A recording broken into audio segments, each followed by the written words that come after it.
Hello, everyone, and welcome back to another episode of the Liberty Weekly Podcast.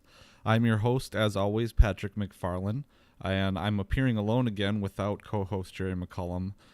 Still trying to figure out when we can meet back together. I know he's been super busy, as have I, so it's been pretty difficult to get together and do anything so far.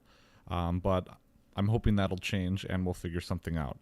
However, I'm coming to you in a special episode today. I have a few little new gadgets that I want to play with, and wanted to experiment a little bit with different content formats for everyone listening. And so if you are watching or listening to this episode on YouTube, you can see I'm in the screen recording here and playing around with that, trying to bring you guys some more involved content here. But today I wanted to talk about what I've been doing this week, aside from school, that is. But I have been bitten by the crypto bug. It's happening. We've discussed cryptocurrencies a little bit on the podcast before. I expressed my skepticism with cryptocurrency, and you'll see that further on in the episode, you'll kind of see that that hasn't changed too much. Although I have gained a little bit of insight in crypto, and I have gotten a little more faith in crypto, but I'll explain that later. I also, before we get started here, I wanted to talk a little bit about my recording setup right now. In order to do this screen record, I'm having to record at my main desktop computer. It's situated, our one-bedroom apartment is close to the road, and so it's situated a little close to that, and there's a lot of traffic sounds. So if there are traffic sounds during the recording of this episode, I apologize for that. There really isn't much that I can do about it right now, given, our living situation and stuff like that. So sorry about that. But to get in here, let's see, I have my notes here somewhere. Here they are. Okay, so I wanted to start out here with a Bitcoin 101 episode that our friends at Actual Anarchy did with a listener of theirs and a friend I think that they've made. They have a big community on Facebook that we've been trying to build up together. But with that, they've been making these introduction videos for their audience, and this one was about crypto coins. So Dan from Actual Anarchy, we talk quite a bit on Facebook, and he asked me to talk about this introduction that they did for members of their podcast. So I'm going to link to this in the show notes page, but one of their listeners, Steven, is a crypto trader, and he knows a whole lot about the subject, and he gave this 2-hour-long presentation on the Bitcoin fundamentals. And so that should be your one-stop shop if you're looking to get into cryptocurrency, if you want to learn the mechanics of it. And I have to admit, I just have not had time to listen to this yet. I've mostly been playing around with trading, and we'll get into that. You don't really need to know the fundamentals behind cryptocurrency or blockchain technology to be trading in them. But it's very good to know the difference so that you can make more informed decisions. And so I'm going to include this here. And before I get into my experience that I've had in the last week crypto trading, I wanted to talk a little bit about my change in opinion that I mentioned earlier. Obviously, I've mentioned a lot that I'm a big fan of Peter Schiff. When I first was getting into learning about the economy and learning about our current situation, he obviously, being a perma-bear and being a doomsayer, was talking a lot about, just the problems.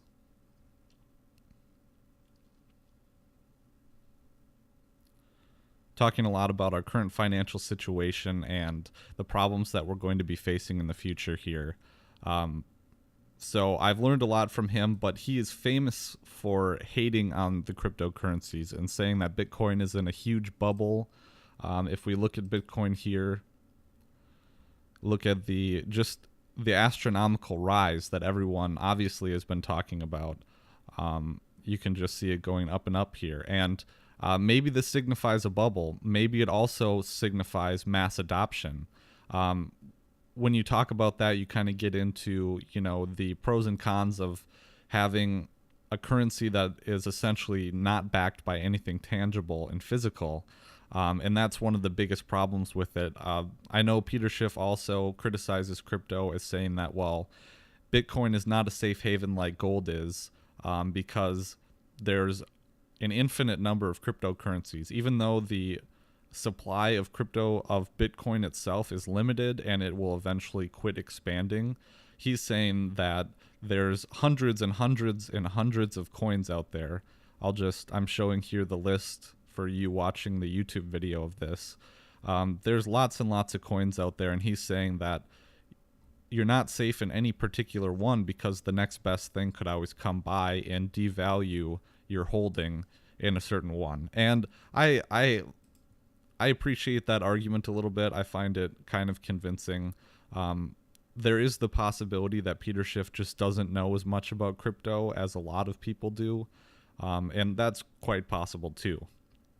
But even holding that viewpoint about cryptocurrency, I wanted to talk a little bit about Austrian investing, because being a perma-bear like Peter Schiff may be a valid criticism, I think, of that strategy would be that, well, if you are just hedging against the collapse of the dollar, there are still a lot of gains to be made in the stock market currently, because it's obviously the stock market is booming. I think, Dow 20,000 hashtag, but it's still booming.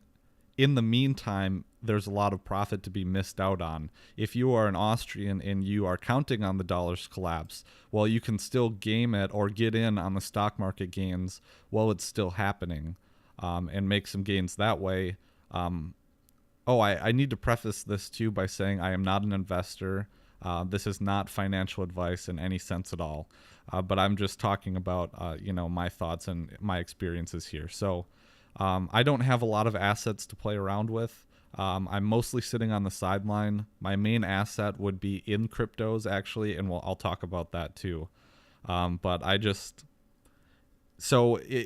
wanted to make a long story short, I wanted to get in on cryptos because I think that as an Austrian, it can be really easy to be a perma-bear and to stay out of the markets, especially in the crypto markets when they're so, look at Bitcoin, just this astronomical rise everyone's been talking about.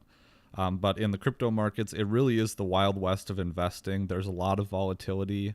And I think there's money to be made if, just sitting out on the sidelines. And if the crypto people are right and crypto is the future, and when the dollar collapse happens, if people are either going to rush into gold or they're going to rush into crypto. And I think it's a 50-50. So I want to be in both. And I do have some assets to play around with, and that revolves around our Steemit page here for you listening or watching this video on YouTube. We are on Steemit. Liberty Weekly is on Steemit. Here's the URL. It's steemit.com/@ Liberty Weekly. And I post all of our content there. Since DTube has come out, DTube is a YouTube alternative for you. I'm displaying it now for people watching the YouTube channel. But DTube is part of the Steemit blockchain, and it is it's an uncensorable, in quotes, video sharing website like BitChute. It's also an alternative. So I've been reposting all of our episodes on there, and I've been trying to, let's see if it plays here. I've been trying to create nice eye. The Liberty Weekly podcast. Sorry, that was pretty loud. But I've been trying to repost the podcast episodes on there and see if we can, get some more earnings in Steem, because I've been using my earnings from Steem to fund my crypto trading.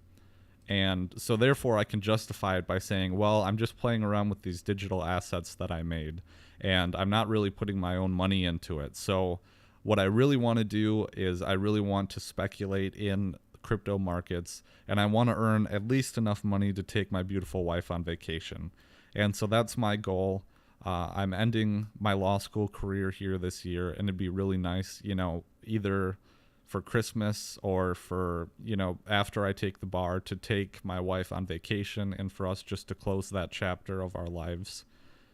And I think I'm hoping that, by speculating in cryptocurrency, I can achieve that here. But so this is how I finally got around to doing it, because I'd been watching Bitcoin rise and rise and rise for about the past, 6 months. Here it looks like in January of 17. So this year in last year it was kind of sloping up, and then it just took off here. And the way I'd been sitting on the sidelines, and I had accumulated some steam from way back when I started posting on the website. I think it was in like January or February of around that time that Bitcoin started to really take off. And Steem also accumulated since then. Not as much as it did. I'm on CoinMarketCap right now on YouTube for you guys watching the video. And it's probably the best resource. We'll get into that too. But I just pulled up the Steem, and so I got into it, let's see, around January. Yeah, right here. And I accumulated a bit of Steem for writing some articles for the Liberty Weekly, the blogging site. And it bounced up in May. It was way up, and that's when I should have sold, hindsight 2020. And it's been kind of down, and now it's just kind of flatlining a little bit. We'll see what it does. I'm mostly concerned here about the price of Steem to Bitcoin, because as far as I know, you can't just sell Steem to fiat. You have to sell Steem to Bitcoin and then sell the Bitcoin or Ethereum for fiat. And so we'll get into that a little bit too. But so I finally was talking to Steven, who did the actual anarchy video, the Bitcoin 101, and he was giving me some tips and pointers, and I kind of took that, and in the last few weeks I've been trying to educate myself too, with some content providers that I'll talk about in a second. But so I kind of learned, I was confused about the difference between wallets and which wallet I should get, and I thought, do people hold crypto in just one wallet? But no, actually, there's a crap load of wallets you can use. One wallet that I have been using is Exodus here. For you watching in the YouTube video, I'm trying to bring it up here, but it's not cooperating. Oh, here it is. Okay. So Exodus is a really cool wallet that I've been using. I don't have anything in it yet, but it holds basic attention token, Bitcoin, Dash, Decred. It holds Ethereum. Well, you can see them all here. But it's one of the most user-friendly wallets. Here's my address, which I'll post my addresses in the video if you guys want to throw some crypto my way. But so I found this wallet to be pretty easy to use. It has a pretty intuitive user interface here, and it's kind of sexy, actually, frankly. So it shows your portfolio for you here, and it has the updated dollar amounts, which is really helpful. And it also gives you pretty starry eyes. But so you have the wallets here. There's all sorts of different types of wallets. I've been using this one. I've also been using Electrum, which is a mainly only Bitcoin, I think, wallet. I may be wrong on that because I'm just a noob. But you can use this. I think this, I don't know if these have transaction fees or not. I'm not really that far off, but so I didn't understand the fact that you have four different types of wallets, maybe. So you would have your software wallets like this that are on your desktop, like Exodus. You can have a paper wallet, which is literally a piece of paper with a QR code on it. You can also have a hardware wallet, which is would be like a flash drive or a USB or something, or an external hard drive that you can keep. And that's one of the most secure ways, aside from paper. But if the paper is destroyed, my understanding is that you lose all your money, or your crypto, rather. But there's also, and this is the part that I didn't understand, is that on the exchanges, there's also wallets within the exchange. So here is my Bittrex exchange account here, and this is my wallet. And for all of these different cryptos, there's a wallet built into the exchange, so you can add it or subtract it. and I didn't really understand that. But the problem with keeping your crypto on an exchange is that I've heard is that when there's instability in the system, or when it crashes or something like that, there's a possibility that the exchange could freeze your crypto, or they could take it. So it's a relatively insecure place to keep your crypto. Some of the content providers that I've seen have kept like $80,000 worth of crypto on the exchange wallets, and so they must have hardware wallets too that they use. But I think that's pretty risky. But then again, I'm just a noob, so I'm going to preface this just by saying that I'm a newbie. So I talked a little bit about wallets here. I wanted to move on and talk about exchanges in general, and this is the Bittrex exchange. And from what I hear, this is the best exchange that you can get into right now. The fees are relatively low. I think they're still a little higher than other exchanges, but this is the best exchange that I've heard of. It's the most secure, the most user-friendly for newbies, I think. Well, not the most user-friendly. Not as user-friendly as something like Changely. I think I spelled that wrong. Yeah. So this is pretty user-friendly, and this is, you don't even really, I guess you need an account, but you can exchange really, really easily here. The only difference is that they have higher transaction fees. There's another one called Shapeshift. I'll try and include all these in the show notes page here. But here's Shapeshift for you watching on the YouTubes. And this is pretty user-friendly too. But Bittrex is a more complex exchange than those other two exchanges. And so you can see everything in here. If you click on one, I'll click on OmiseGo because I'm invested in that. So yeah, you can see it has all the trading information here. Here's where you buy OmiseGo for your Bitcoin, your available Bitcoin. That's what I have. You can set the price. So you can set it for the last sell that happened here. You can take bids on it, or you can ask for a certain price here. And likewise, you add your OmiseGo. So if I wanted to sell all my OmiseGo, I'd put in that much, and then I'd ask for, I don't know, the last price that happened. And then that's how much Bitcoin I would get. And this is with minus the fees that they charge too. So, and then I would hit sell OmiseGo. And I'm sorry for you all listening to the audio version, you can't really see this. I'll include a link. I'll even embed this YouTube video into the Liberty Weekly page so you can watch this. But I'm just going through the cryptocurrency exchange and explaining kind of the layout here. It's pretty intuitive. You could figure it out yourself, but very useful. So I've been on this exchange, but one thing I didn't understand when I first got started out here trading crypto is that there's two different types of exchange. There's exchanges that deal with fiat, and there's exchanges that only deal with cryptos. And Bittrex is one, if I'm not mistaken, that only deals with fiat currency, or only deals with crypto. So you can trade different types of crypto back and forth, but you can't sell your crypto for fiat.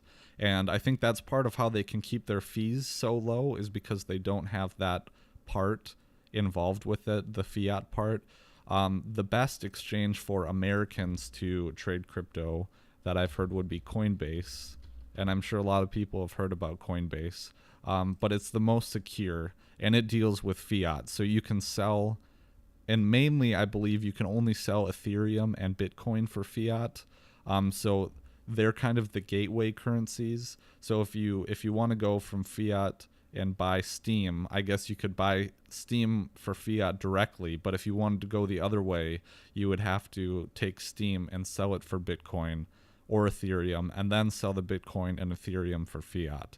And that makes the transaction fees higher. So I think that's the difference. It took me a long time to wrap my head around that concept, because I think people in crypto just assume that other people know stuff like that. And I don't want to speak for everyone, but that was the thing with me. And so I talked a little bit about the exchanges here. I mentioned Bittrex.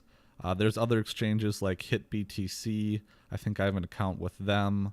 Coin offering, I forget the name. But there's a whole bunch of them. You can find them out. Bittrex is the best one. I think HitBTC is up there as well.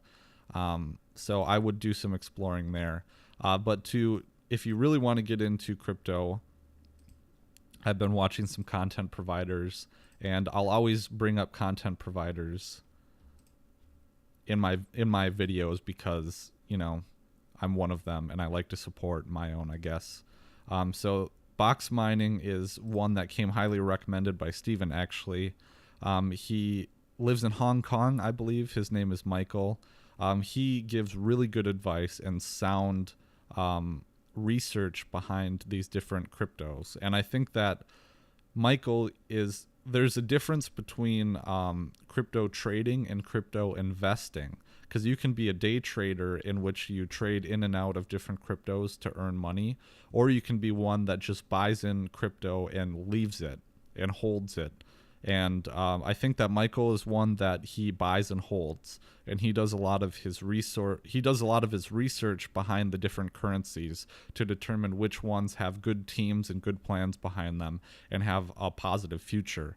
And one of the coins that I've learned about from him is OmiseGo, and it's a Chinese crypto, and I don't want to get into the specs because I'm not like super duper researched into it. So I'm going to, yeah, and there's some of the traffic noises, apologies.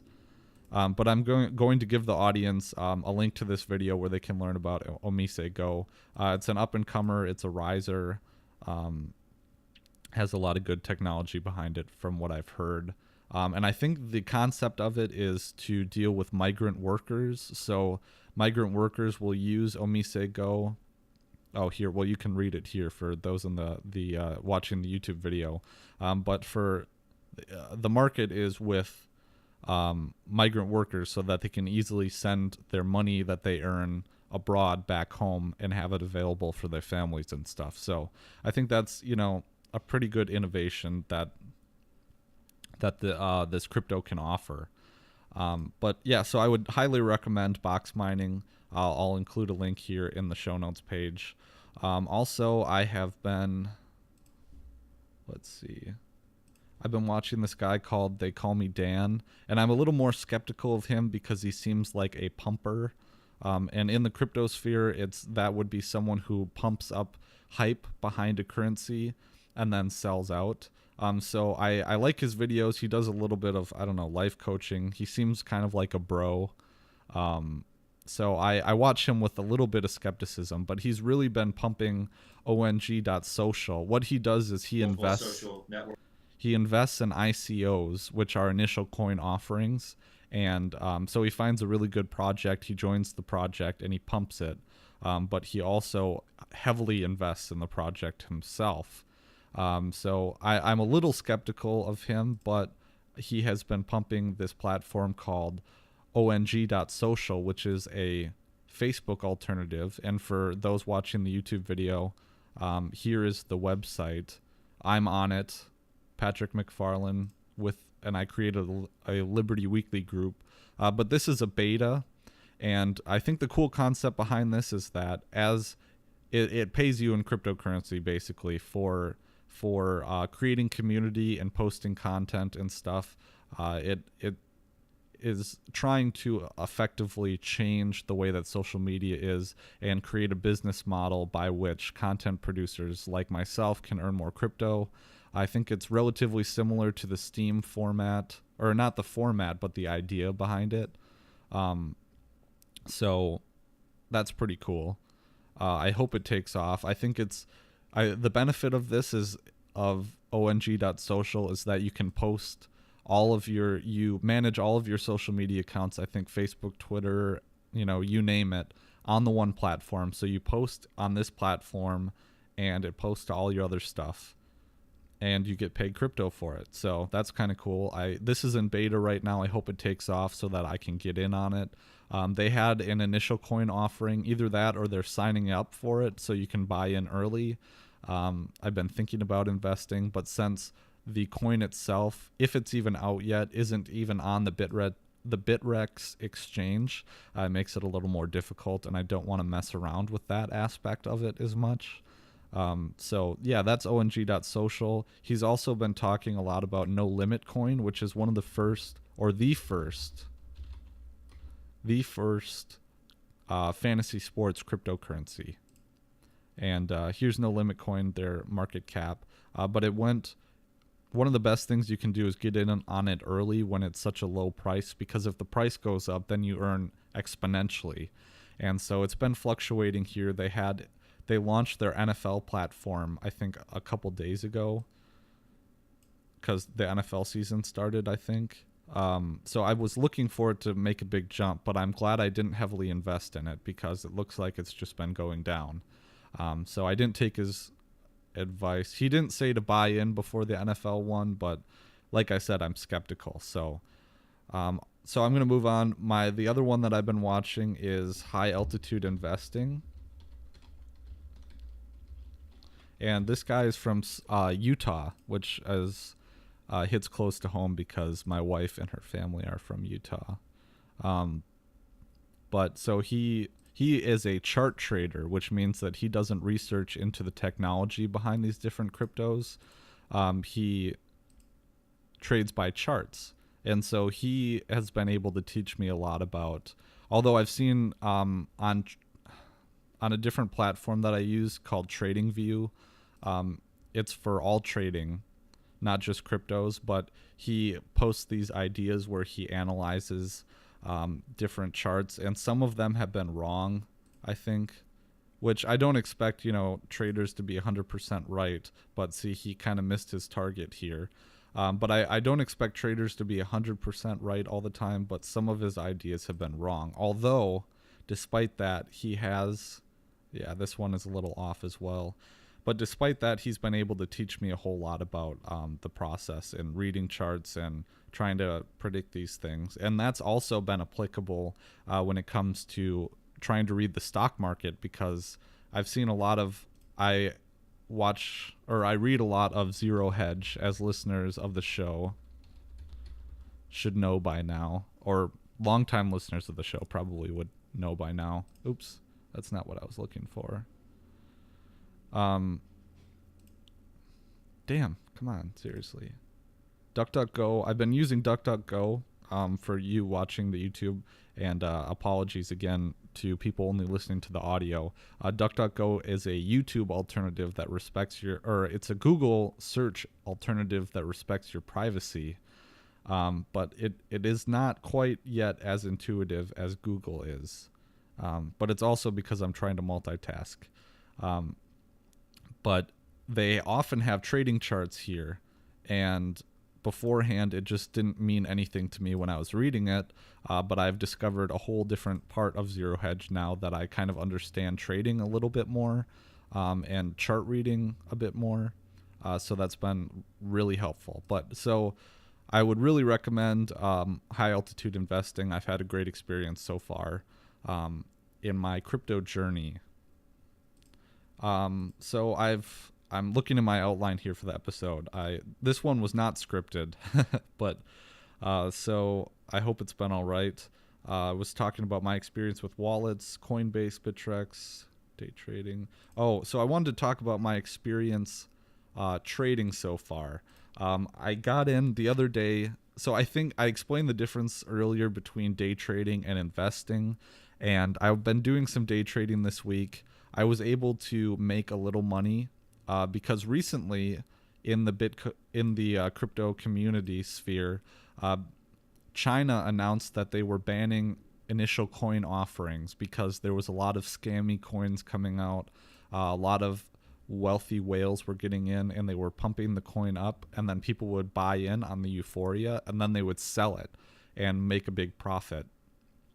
And it was kind of scammy, so and I'm not for government intervention, obviously. So China stepped in and shut it down. There was a bit of panic in the markets, and that's where you see this dip come in Bitcoin, not the most recent one, but the second most recent one. And it was apparently it's super normal in the crypto. If you've been following Bitcoin for any period of time, you know that it's super volatile in this way. So I wasn't afraid by this news, and I bought the dip, and I was able to make I don't know, about $80 in trades.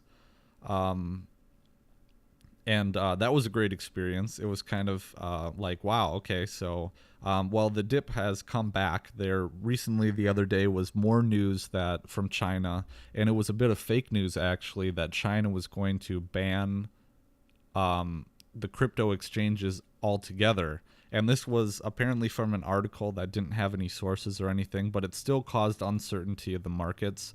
And there was a bit of a sell-off yesterday when this news broke. And I am loaded up right now, invested in different coins, so I didn't want to, and the price of Steem went down too. And so I didn't want to sell more Steem so I could get Bitcoin to try and invest more and buy the dip. So I'm just kind of holding right now. I'm waiting for everything to go up. I wanted to talk a little bit about what coins I'm holding.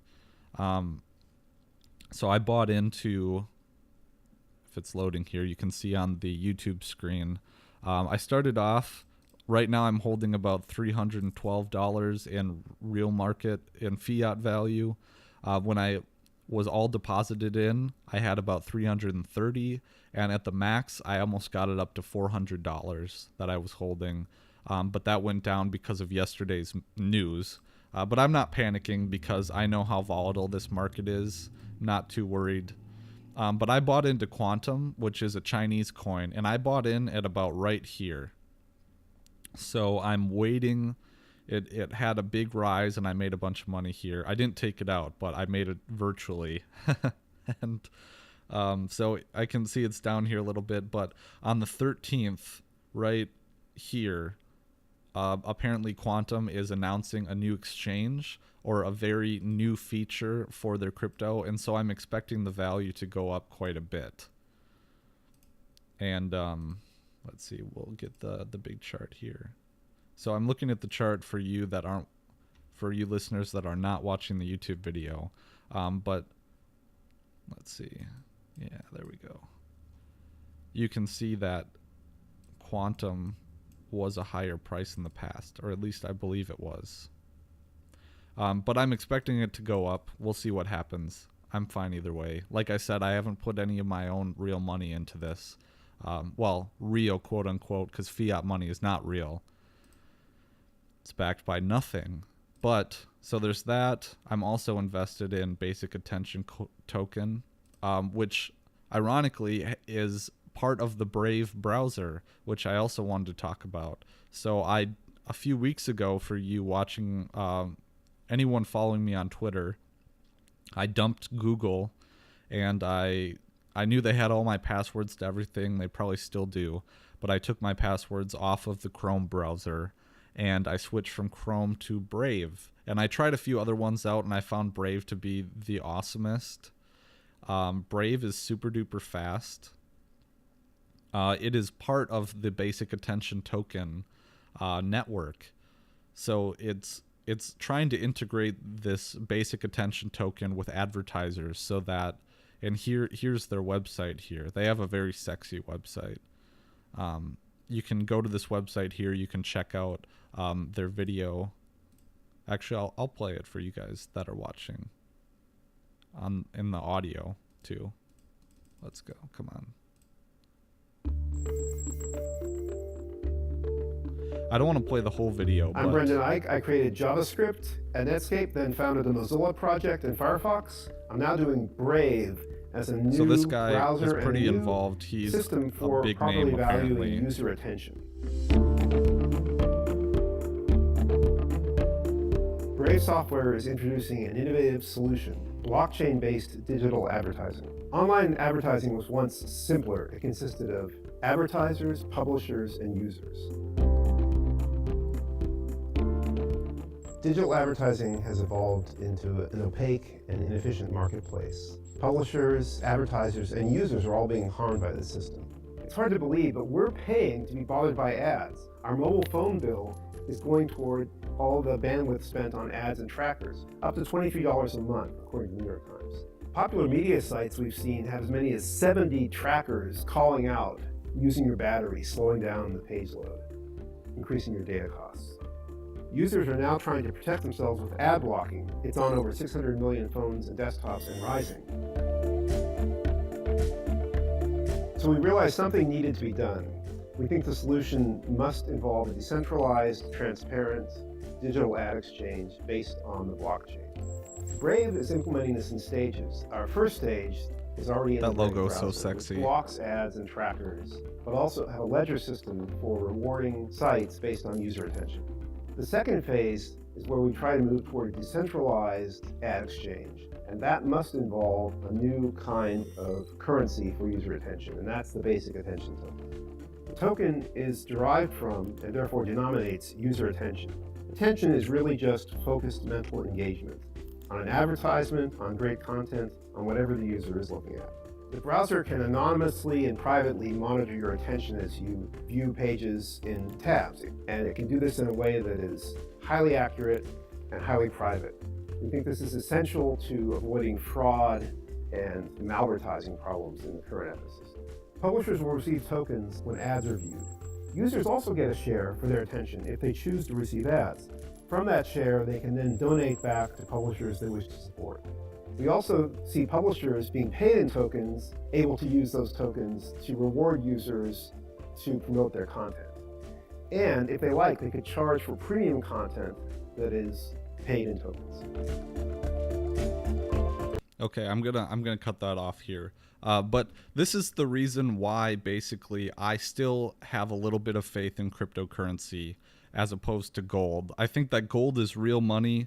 I think you have tangible gold, and I think that in the event of a gigantic collapse, you're going to have electronics go off the grid. And so that's why I don't have faith in crypto for an apocalyptic scenario.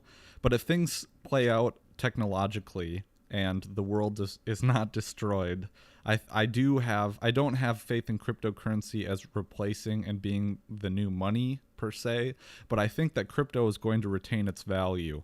And I think because of projects like this, and it's an expanding market, I think if they can situate things so that there's real innovation happening and real usefulness happening, I think that crypto is a decent bet. And that's why cool projects like this I want to keep track of. And so for you watching the YouTube video, the Brave browser here, you can see some of the features of it. I have the shields up, it blocks cool. There's a lot of features you can do. To go into the settings here, I even registered as an advertiser with Brave so that when they launch that segment, listeners of the show can go on, they can use their Brave browser and they can send me basic attention tokens just by patronizing my website. And so we have all the extensions here. Yeah, I won't get into that, just for people listening to the audio. I see that our time is already at about 35 minutes, and that's quite a bit. So I'm going to try and wrap this up.